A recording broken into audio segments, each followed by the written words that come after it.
Welcome back to another edition of the Magic Latest Podcast, the podcast where we discuss everything Orlando Magic basketball. I'm your host, Jalon Dixon, and today we've got a ton of things to get into as we finally get to see the Orlando Magic back on the basketball court. But before we get into that, remember to like, comment, subscribe, hit that post notification bell so you always know when we're dropping new videos. We are on the road to 1,000 subscribers and trying to become one of the biggest Orlando Magic podcasts here on the YouTube platform. And shout out to Underdog Fantasy for sponsoring the podcast. Again, shout out to Underdog Fantasy for sponsoring the pod. Let's go ahead and get into easily the best news of the week. We've been working through this the entire week. I've been doing my Franz update every single day since the start of this week leading into this Big Berlin game. We knew Big Berlin, that was the checkpoint. All of us, we thought, Franz, they were going to take his time. They were going to take their time with them. They were going to allow him to really work his way back. And we knew it was going to take until the new year before he returned. A lot of us were a little optimistic about that 2 to 4 week time frame. 2 weeks would have been the best opportunity, but 4+ weeks felt more realistic, especially when you look around the NBA.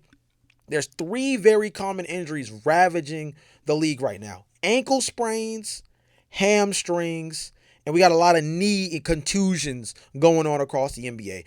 Franz fell into the ankle sprain category, and with that, you want to take that stuff very, very seriously, because an ankle sprain, a lot different from a break, which probably would have taken him out for much longer, but still, nonetheless, a sprain can be a lingering injury that can nag around and stick around for a lot of the season if not handled with the proper care and given the right amount of time to heal. So we felt like the Berlin game was a perfect opportunity to not only get right as far as giving Franz enough time to heal, but also felt like the perfect homecoming, if you will, for Franz to come back to the floor in the perfect opportunity in front of, his nation, in front of his country with Germany, along with his brother Mo Wagner, who came back, the week prior, along with Tristan da Silva, another member of the Germany Olympic team. And this is huge. This is huge. I think that they are going to play him on a bit of a minutes restriction. Everything says that he's going to play normal minutes. But truthfully, I believe that they are going to limit Franz to anywhere between 20 to 25 minutes. I would not be surprised if they don't go deep into the Franz bag early. Do I think this is one thing that I know for sure? I don't want to say no for sure, but one thing I think the Orlando Magic will try to do early within this game is to get Franz some touches early and often. I would not be surprised if the first 3 to 4 possessions of this game for the Orlando Magic are just some kind of dribble handoff, or Franz Wagner gets the ball at the top of the key and just figures out the landscape of how to operate within the half-court offense again. I would not be shocked if the whole premise of the first quarter even is to see how engaged they can have Franz in the half court, in the open court, in terms of transition, in terms of just seeing, okay, what do we have in Franz? I think the adrenaline of being back on the floor for the first time in so long, I think the adrenaline of playing in front of so many friends and family in a significant situation like this. Also, this game will be the only game on at the time. I believe this game is like a 3 o'clock Eastern time tip-off, if I'm not mistaken. So this is the only basketball game on as far as the NBA is concerned at the time. All eyes on the Orlando Magic and the Memphis Grizzlies in this game. I think all the momentum that can be built around all of that.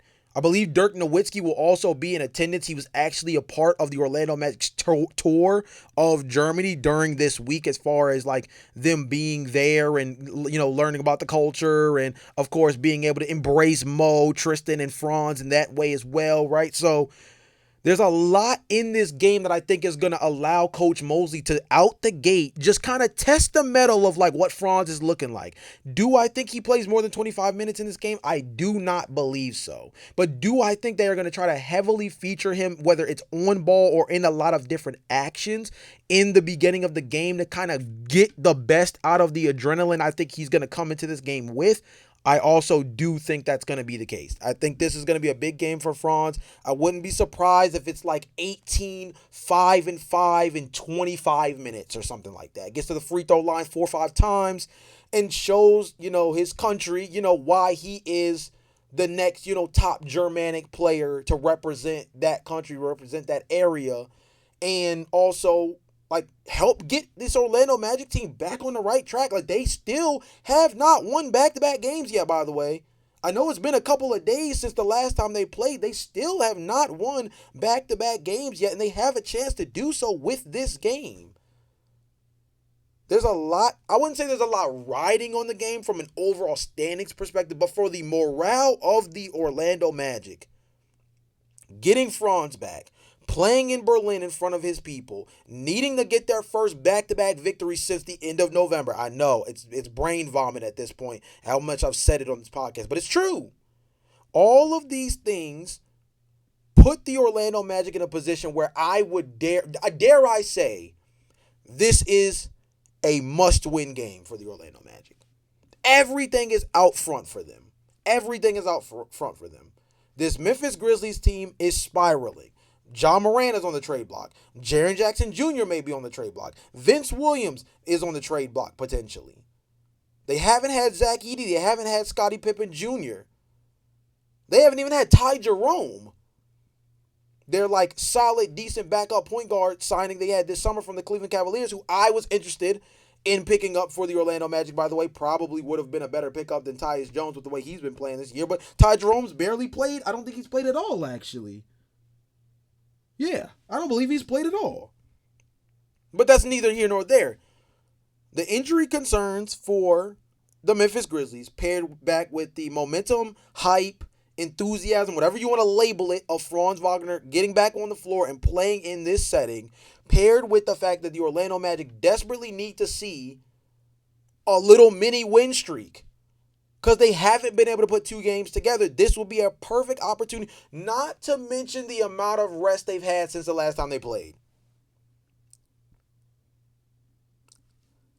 For the grand scheme of things, this is only but one game of 30 or so more in the regular season.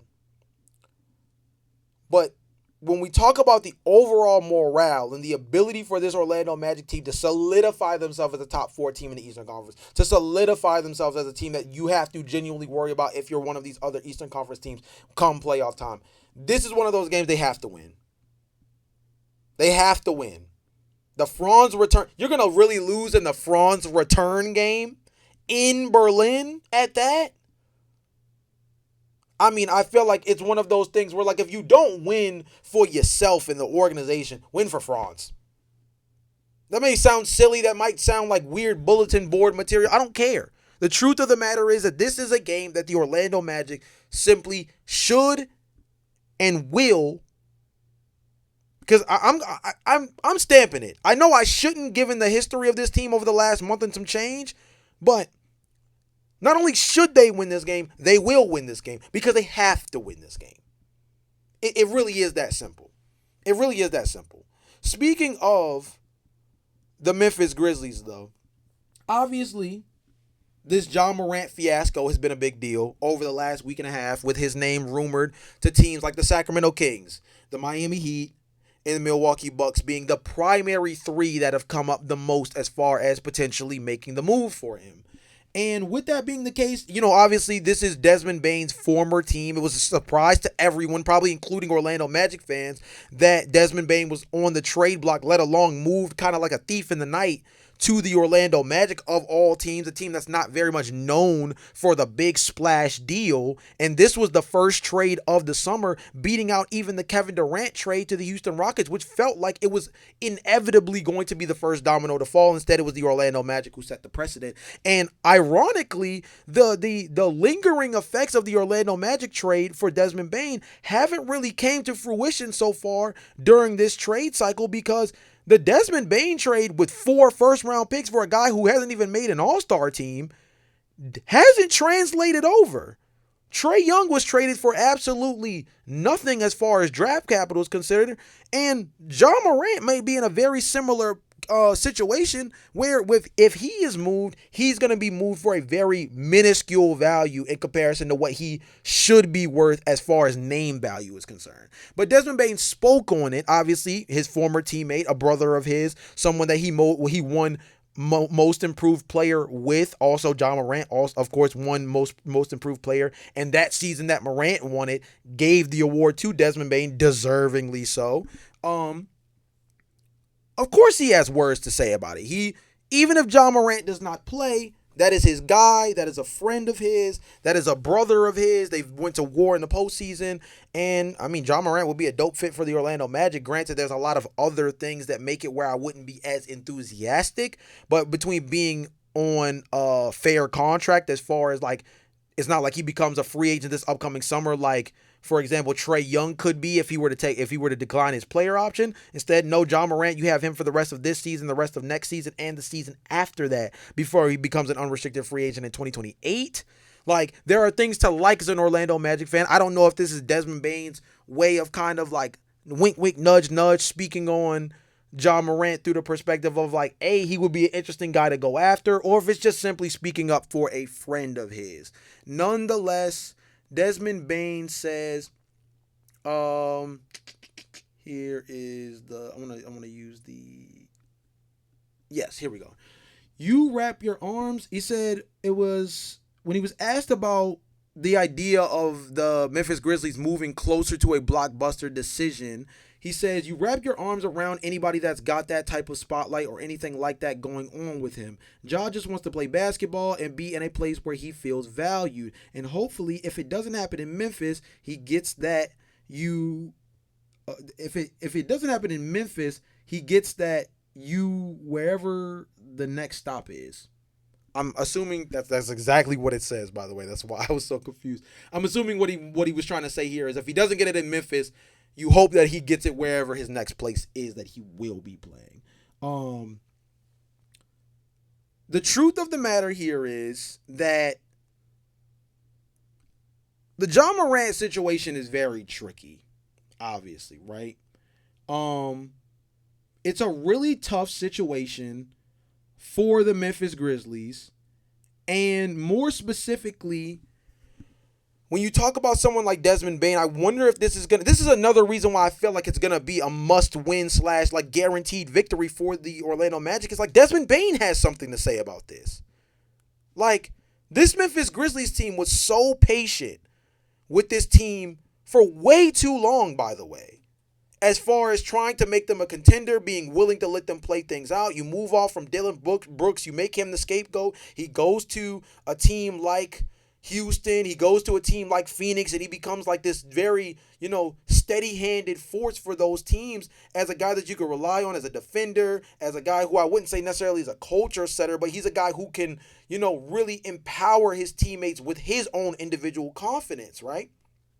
So that was the first domino to fall. And then you move off of Desmond Bane, a guy who I think a lot of people not on the same caliber of Tyrese Halliburton when you talk about like him being moved from the Sacramento Kings, but like very similar situation of like being shocked that he was a guy that was actually on the trade block to begin with, let alone moved for the value that he was moved for, right? Desmond Bane was somebody that I genuinely I did not believe when the Orlando Magic landed him that like going into that trade, you're like, yeah, that totally makes sense that Memphis moved off of him for X, Y, and Z. No, because I don't think anybody truly anticipated Desmond Bane to be someone that was genuinely on the trade block at the time that he was moved. I'm sure Desmond Bane didn't even believe that, to be quite frank. So, if we're being honest here, if we're being all the way honest here, I would not be surprised if Desmond Bane tried to make a statement in this game, almost like on John Morant's behalf. And I know that sounds silly, like he doesn't owe John Morant any favors. Beating his team doesn't do him any solids either. I think there's a little aspect of wanting to get his own personal satisfaction as Desmond Bane of like getting back at the team that traded him, essentially in a situation that it felt like everything had him as like, a true pillar of their long-term goals. But then also like on behalf of his friend who he believes like is not being valued to the level at which John Morant thinks he should be valued, whether that's accurate or not is completely up to them, makes just another subcategory of things to look at in this game. Sub-dynamics, I guess is the better word to use, better phrase to use when it comes to this game. This is not just a Franz Wagner returns to the floor, plays in front of his home country game. This is Desmond Bane gets his get back against his former team. There's a lot riding on this Orlando Magic versus Grizzlies game. And quite frankly, again, it might be hyperbolic. You guys let me know.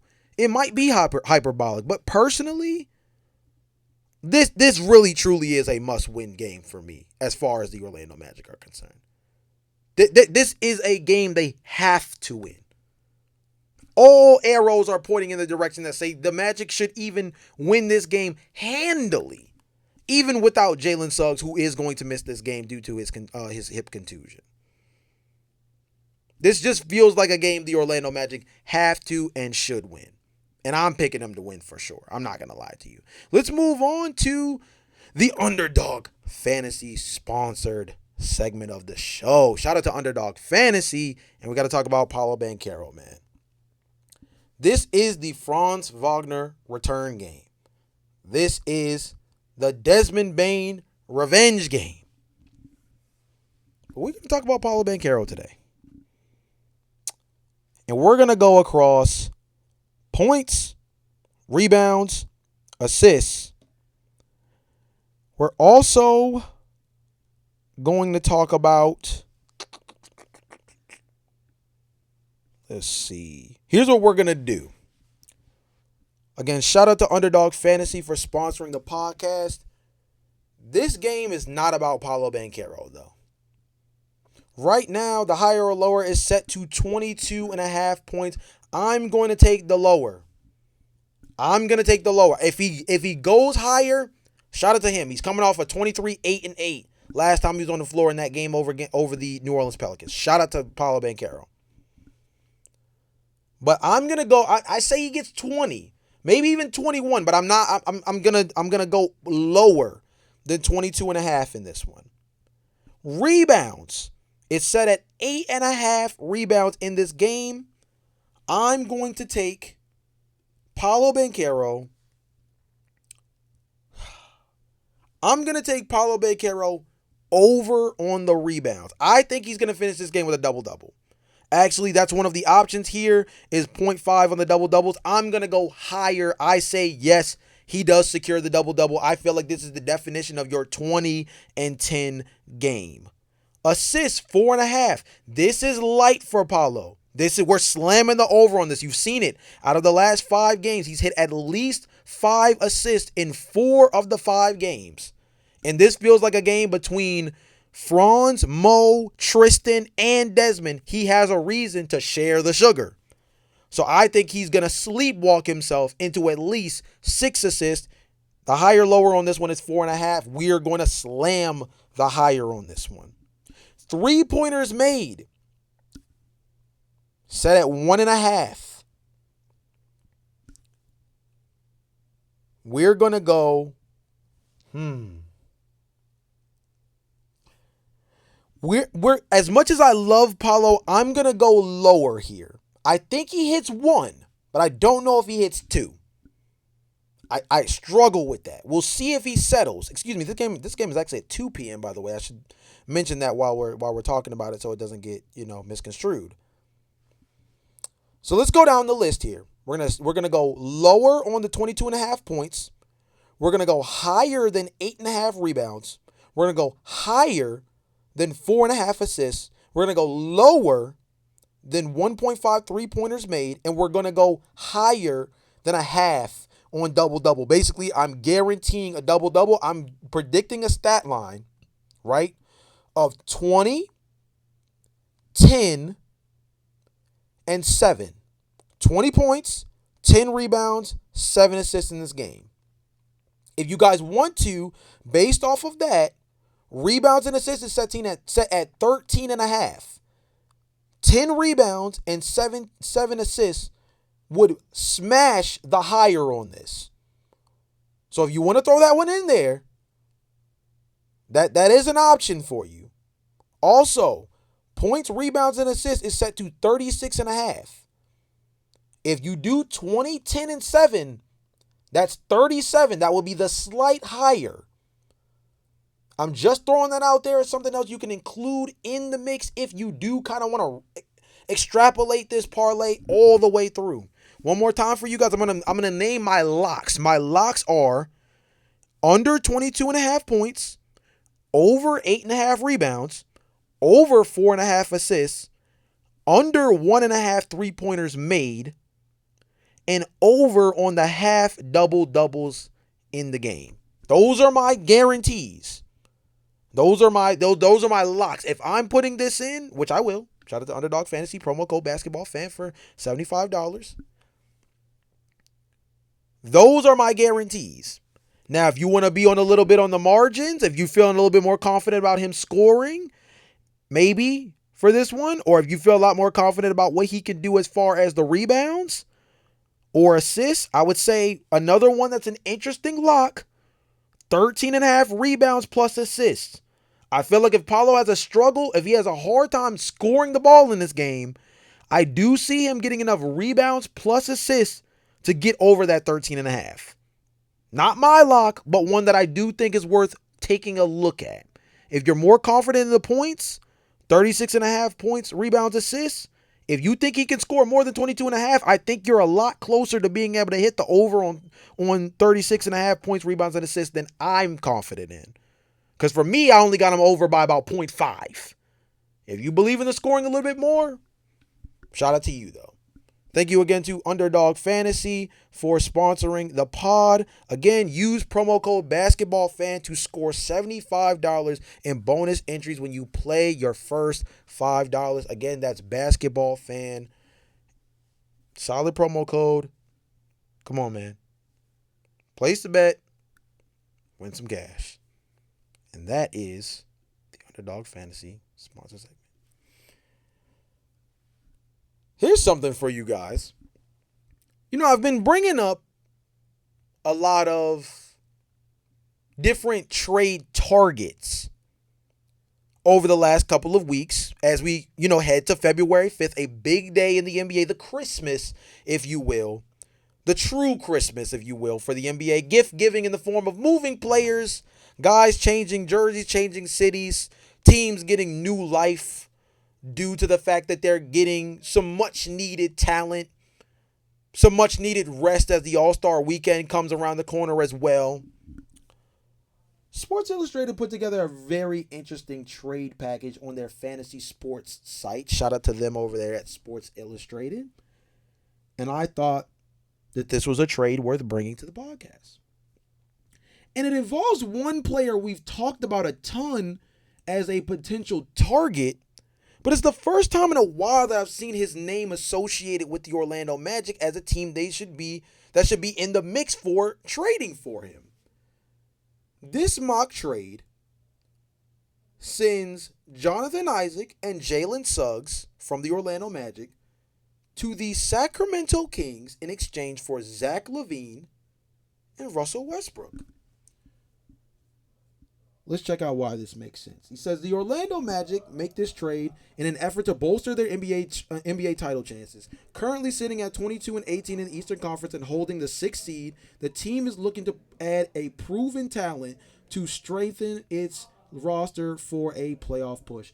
In this deal, they acquired two players with elite scoring ability. Zach LaVine is averaging 19.9 points per game and can seamlessly fit into multiple positions alongside Desmond Bane, Franz Wagner, and Paulo Banchero, giving the Magic another dynamic offensive weapon. Russell Westbrook, despite being in his 37th season, I'm assuming that's like a joke, continues to show his undeniable talent. He is putting up solid numbers with 14.7 points, 6.9 assists, and 6.5 rebounds per game, providing a strong point guard option to replace Suggs and offering veteran leadership to guide the young Magic squad.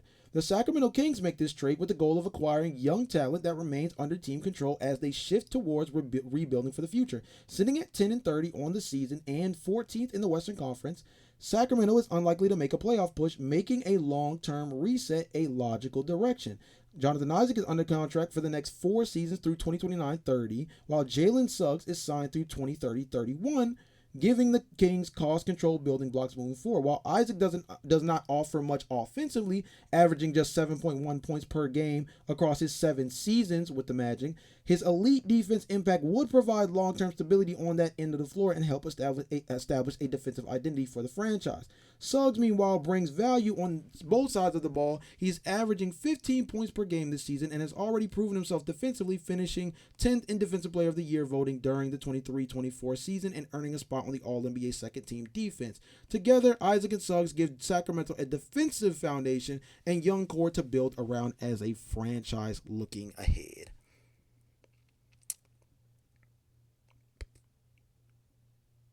Pause for effect. I gotta be honest with you guys. I really love this trade. I really, really, really like it a lot. I really like it a lot.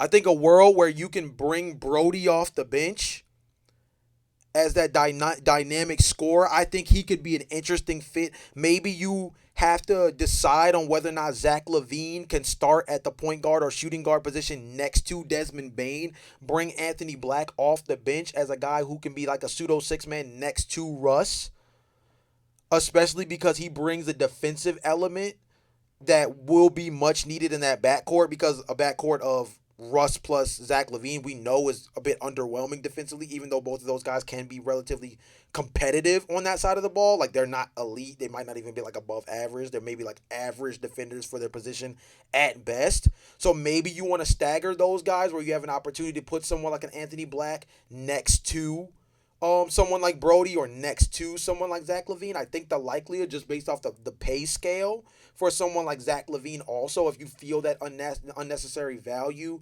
in him based off of like what he's being paid, to say like, okay, you can't pay a guy, the upper part of 28 to 30 something million and bring him off the bench. So he starts next to Desmond Bane.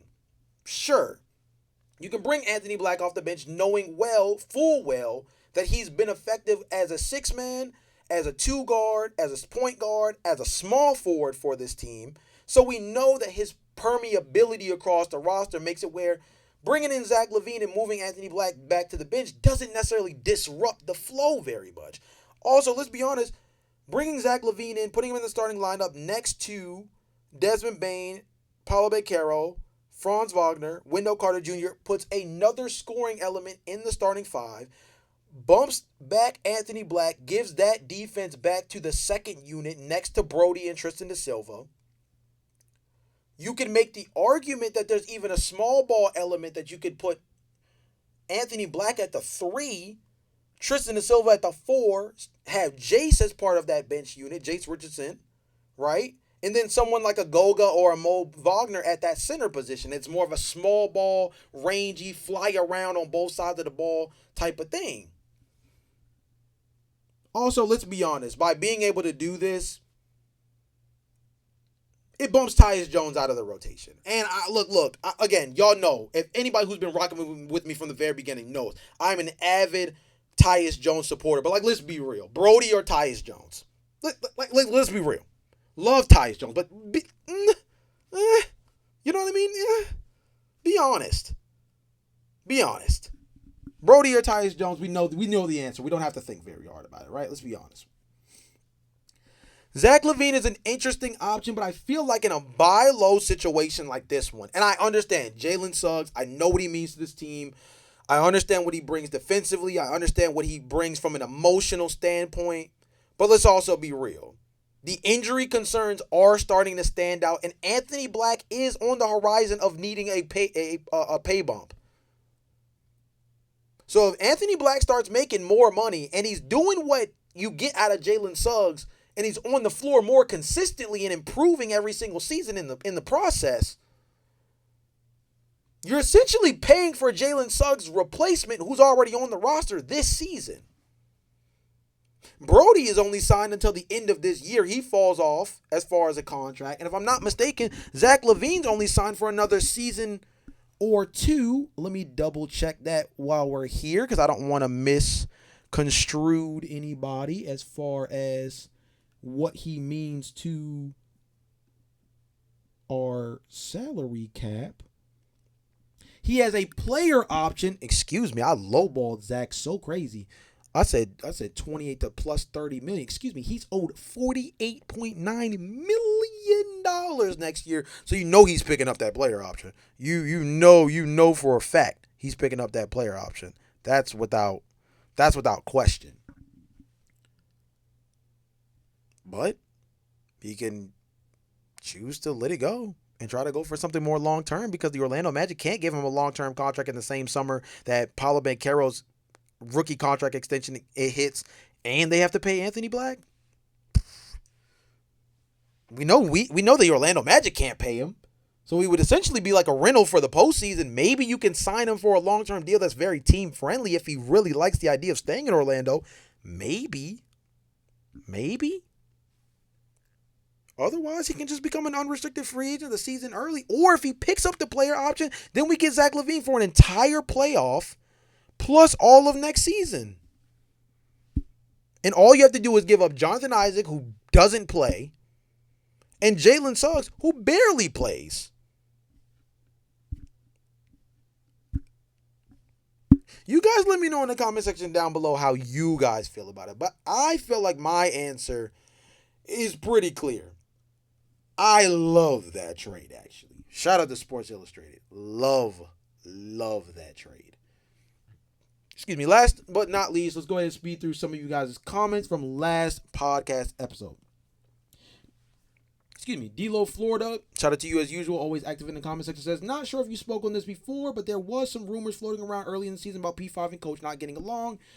Jay-Z, like the rapper, responds by saying, yeah, we were on a 4-game losing streak at the time. Could be real, could be unfounded. I think the rumors evolved out of fans' general dissatisfaction. We did talk about that on the podcast a couple of weeks ago. This was quite some time ago. Again, as Jay-Z mentions, was during a time frame in terms in which the Orlando Magic were truly spiraling. Now, this is something worth monitoring. I've told you guys a million times, and I'll continue to hammer this home. The only way I believe the Orlando Magic will make a move on Jamal Mosley sooner than this offseason is if there is any kind of report that makes it sound like Jamal Mosley has lost the locker room.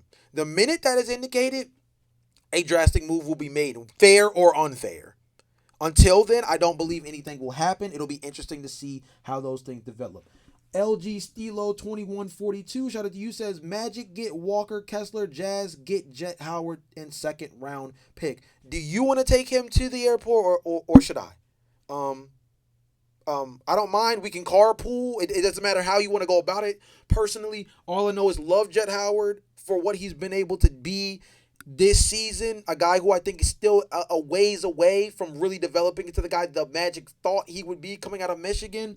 Healthy Walker Kessler. We wouldn't have him this season for this playoff, but you would have Walker Kessler already on the team. Let me double check how long. I believe the issue here, if I'm not mistaken, and this is something that has to be taken in consideration. Now, don't get me wrong. You have to pay Jet Howard this summer as well, but if I'm not mistaken, Walker Kessler is a restricted free agent this upcoming summer. Now, because he's restricted, the Orlando Magic would have bird rights, which gives them the first crack at giving them, not only handing him a contract, but also the chance to give him the most money he could earn between either getting it from the team he's currently on or getting it from the open market.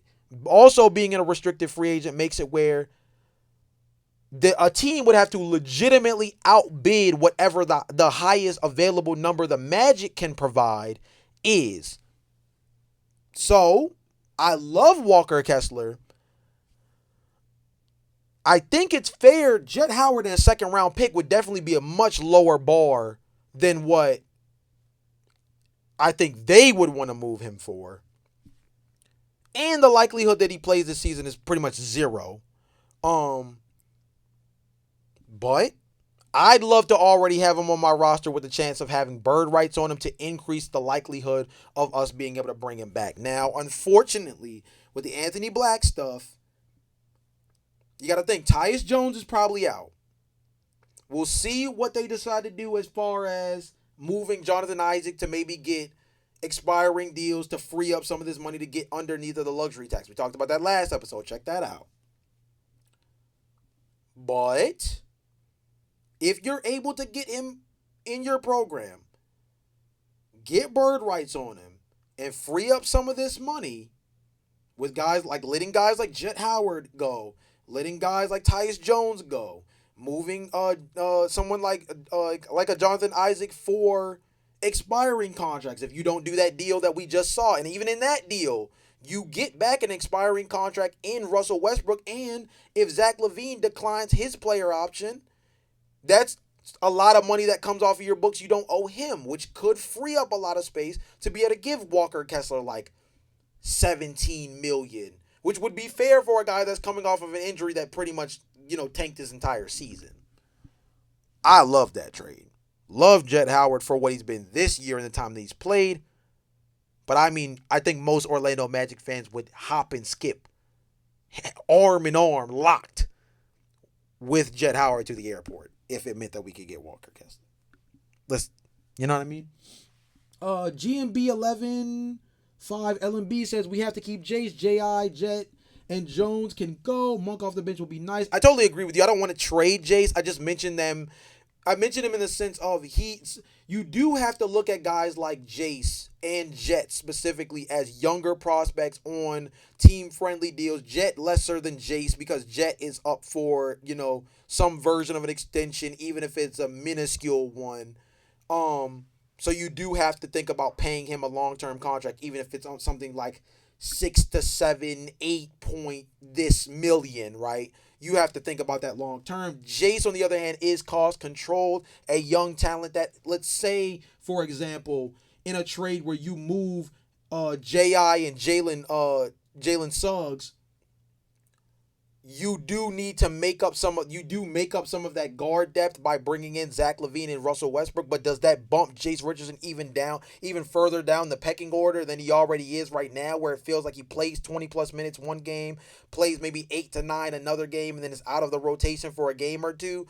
Does that get more difficult if you have Russell Westbrook and Zach LaVine on the roster along with Desmond Bane and improving Anthony Black? Like, it gets tricky. So I'm not saying that I don't think we should trade Jace Richardson personally. But could I understand it if it were for the right player? Yes, but that's the key phrasing there. For the right player, I don't mind moving Jace Richardson. If you have to move Jace Richardson to get Malik Monk, I actually believe that's a little too valuable because I don't necessarily know if Malik Monk is worth a first-round pick in a trade. Let's be honest. If John Morant isn't worth a first-round pick, and Trae Young isn't worth a first-round pick, I don't think Malik Monk's worth a first-round pick right now. Quite frankly. So I'm not trading Jace for Malik Monk. But for the right player, I'd consider it, at least. T. Curry 10 says, Jeff Weltman is not aggressive enough, and I don't trust him at all. I've been saying for years the Magic need to get rid of him and bring someone like Bob Myers. I don't understand why he re-signed J.I. to that contract or Suggs to a massive contract. I would have gotten Suggs in the mid-20s. Players have to be willing to take less money to win. Magic need to bring in another scorer. Response to that, Jay-Z the rapper says, disagree. Jay-Z like the rapper says, disagree. We have good pieces. Suggs, Bane, Black, Franz, and Paulo is a lot of firepower. Give it 20 games. With a healthy squad, you'll see. And T. Curry responded saying, and yet it always is about the players' health and issues with scoring. Jeff has not added players that can score. He said it, not me. Love Jeff Weltman. Think he's done a great job as far as rekindling a franchise that had to make a really tough pivot when it came to ending the Aaron Gordon, Nikola Vucevic, Evan Fournier era. Because that was a perennial playoff team that just kept smacking their head on the first round and not making much more noise outside of that. Constantly was in the conversation as a top 4, top 6, at least making the playoffs as an 8 seed for a handful of years. I know a lot of Orlando Magic fans lived through, oh yeah, we're going to make it to the playoffs and get bumped in the first round and we're not going to have any kind of real strong enough draft pick. And it took until Jeff Weltman and those guys finally were tired of hearing everybody say this is a team full of good starters and nothing more than that for them to finally pull the trigger. But now that this team is in a different conversation as far as being discussed as a team that needs to take that leap from essentially re-becoming the team they were back then with Vucevic and replacing Vucevic, Aaron Gordon, and Evan Fournier with, essentially what? Paolo Banchero, Franz, and Desmond Bane. I'm not saying that the talent is worse. I'm just saying you're flipping out players for the same result. You're flipping out the same style of players for a different result. Or hoping for a different result. It feels like Jeff Weltman is very good at building a team that'll always be in a conversation for the playoffs. But is he good enough? Is he bold enough to make the move that'll put them over the top? T. Curry believes no, and I tend to side more with T. Curry. Shout out to Jay-Z like the rapper for your response. I do believe they do need a good 20 games fully healthy with Desmond Bane in the fray, Franz Wagner, Paolo Banchero, Jalen Suggs, if you want to put it there. Granted, if he gets moved at the trade deadline, you don't get that chance. But if you want to give him until this summer before you really have a conversation about trading Jalen Suggs, 20 games with the real starting five fully together, fully healthy, firing all cylinders, it has a chance to be one of the more dangerous teams in Eastern Conference. But if we want to point all the fingers about Jamal Mosley maybe not being the coach to get this team over the top, I do think you have to take a second and look at the team construction and ask yourself, how great of a job has Jeff Weltman done? They've done a pretty decent job at drafting, but let's remember, Paolo Banchero was the number 1 overall pick. Franz Wagner was taken, 7th or 8th? I believe it was 8th, or neither here nor there. Jalen Suggs, taken top 5. He was number 5. Anthony Black was a top 10 pick. Let's remember, I'm not going to say, he didn't do the right thing, because don't get me wrong. And look, in that same draft with Paolo Banchero, he could have taken Chet Holmgren, or the consensus up until about the night before was that they could have taken Jabari Smith Jr. And 2020 hindsight, I don't know, as high as I was on Jabari Smith coming out of Auburn, I don't know if I would take Jabari Smith over Paolo Banchero as the quote-unquote leader of this team right now. I don't know if Jabari Smith Jr. becomes the Seattle Supersonics version of Rashard Lewis that they were comparing him to before being drafted. I don't know. But I know Paolo Banchero is a 2010 guy that's made an all-star team already. I know Paolo Banchero is a guy that once upon a time was one of the top 5 players in fouls drawn as a rookie.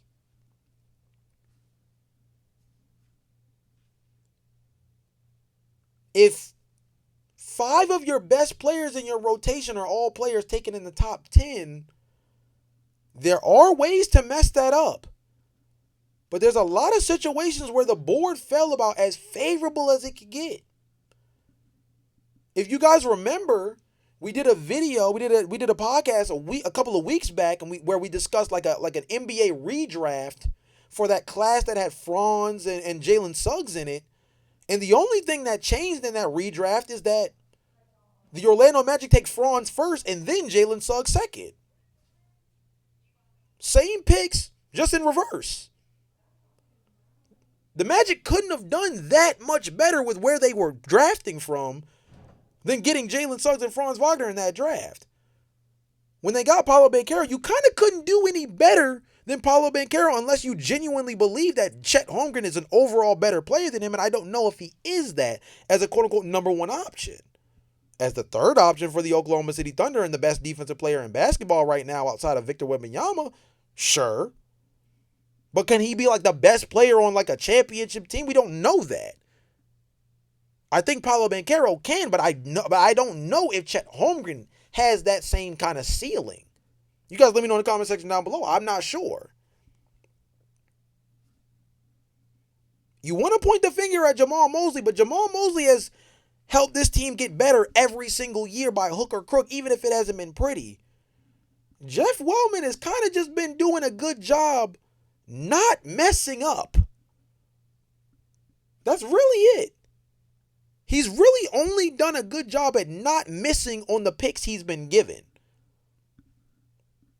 Because quite frankly, being able to draft within the top 8 the last handful of years, he's probably gotten the best option available every single time that the Orlando Magic were called up to make a draft pick over the last 3 to 4 years. I think that's pretty fair to say. You guys let me know in the comment section down below. Like, am I tripping? Is there somebody that they missed out on that feels like Jeff Weltman just full-blown missed?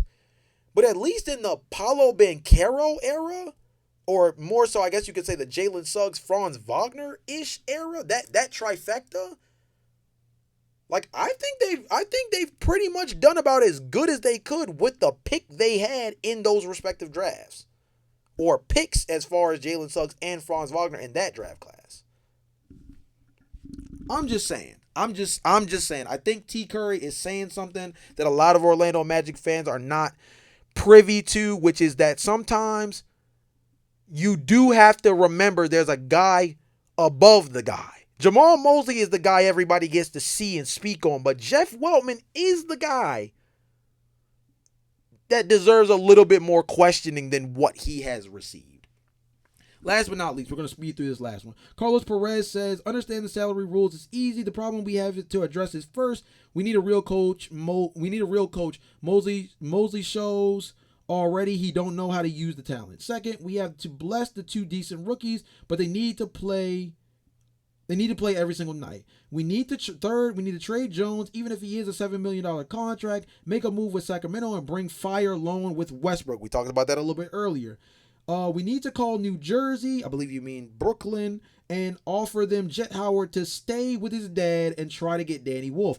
Don't hate the idea of Danny Wolf trading Michigan for Michigan players. Is diabolical works.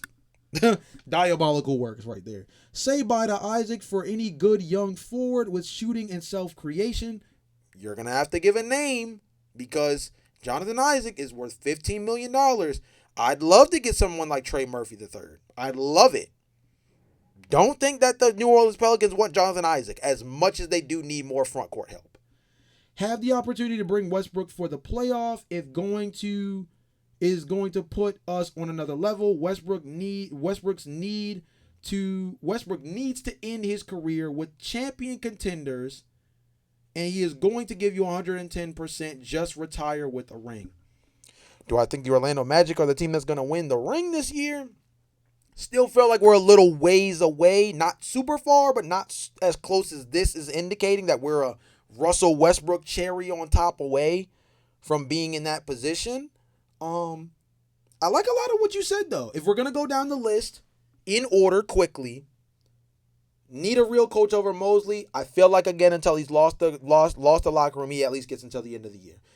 Play the rookies more. You already know based off of what I've said over the last few episodes. I love Noah Pinda. Jace Richardson, it's a little bit harder to crack him in the rotation with the guards that they have, especially with Anthony Black's ascension, but I do think he should play a little bit more, and I love Noah Pinda. We'll see how his minutes are affected with Mo Wagner back in the mix, and Goga Batadze obviously has been solid this season.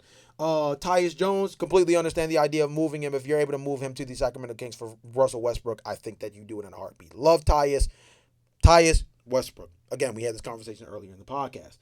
Number 4, send Jace to the Brooklyn Nets in exchange for Danny Wolf. I like what Danny Wolf does as a big man that can guard in space. He's very competitive on the defensive end. Very much a duplicate of another Michigan player on the Orlando Magic in Mo Wagner. Feels very similar as far as their play styles and what their kind of stick is, which is like high energy, high motor type of players at the forward position.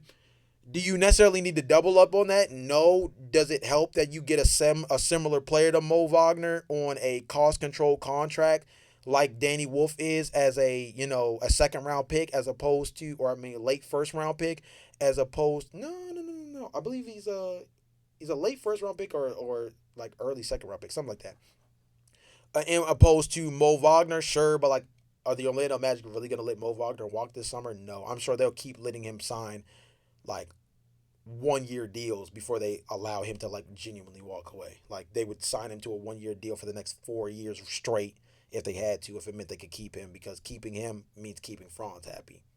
It's not that they've never played together, like Mo came into the league and has played like on the Washington Wizards and stuff like that. But like if you could keep Mo Wagner on this team, like you're gonna do it as the Magic. And Jonathan Isaac, if you can move him for a young forward that can shoot and self-create, again, give me the name.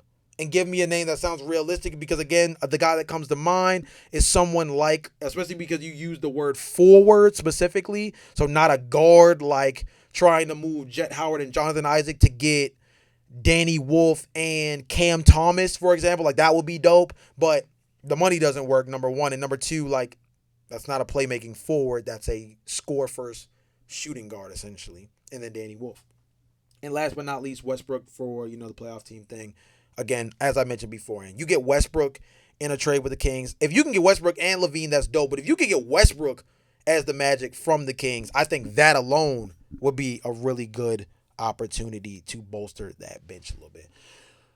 With all that being said, this has been another edition of the Magic Latest Podcast. A little bit of a longer one, but I'm just so excited because this team finally is back on the basketball court. First game of the day on Thursday today. Should be a big one. Definitely excited to see Franz Wagner back on the floor in front of the homies, in front of family. Also excited to see Desmond Bane have his revenge game against the Grizzlies as well. With all that being said, remember to like, comment, subscribe, hit that post notification bell so you always know when we're dropping new videos. Shout out to Underdog Fantasy for sponsoring the pod, and I'll see you guys next time. Peace.